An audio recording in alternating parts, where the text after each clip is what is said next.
Taekwondo association of കേരളയുടെ honorary അംബാസിഡറായി ചുമതലയേൽക്കുന്നതിന്റെ ഭാഗമായാണ് മോഹൻലാലിന് ഓണററി ബ്ലാക്ക് ബെൽറ്റ് നൽകിയത്. ഇന്ത്യയിലെ Korean cultural centre director Kim Pong award പ്രഖ്യാപനം നടത്തി.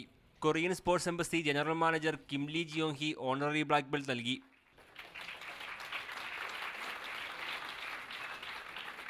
തിന്മയ്ക്കുമേൽ നന്മ നേടുന്ന വിജയമാണ് ആയോധന കലയുടെ ധർമ്മമെന്ന് മോഹൻലാൽ പറഞ്ഞു. തിന്മയ്ക്കുമേൽ നന്മ നേടുന്ന വിജയമാണ് ആയോധന കലയുടെ പ്രധാന ധർമ്മം. ലോകം എപ്പോഴും സമാധാനവും സന്തോഷവും സ്നേഹവും ആഗ്രഹിക്കുന്നു. നമ്മൾ അറിയുന്ന എല്ലാ ആയോധന കലകളും രൂപം കൊണ്ടതും നിലനിൽക്കുന്നതും ഇക്കാരണങ്ങൾ കൊണ്ടാകാം. മുഖ്യമന്ത്രി ഉമ്മൻചാണ്ടി, നടൻ മധു, മണിയമ്പിള്ള രാജു എന്നിവർ ചടങ്ങിൽ പങ്കെടുത്തു. Grand master Kim Lee Jeong Hee taekwondo അഭ്യാസ പ്രകടനം നടത്തി. 2000 വർഷം മുമ്പ് കൊറിയയിൽ പ്രചാരത്തിലിരുന്ന തായ്ക്കൂൺ എന്ന ആയോധന കലയുടെ ആധുനിക രൂപമാണ് തായ്ക്കൊണ്ടോ.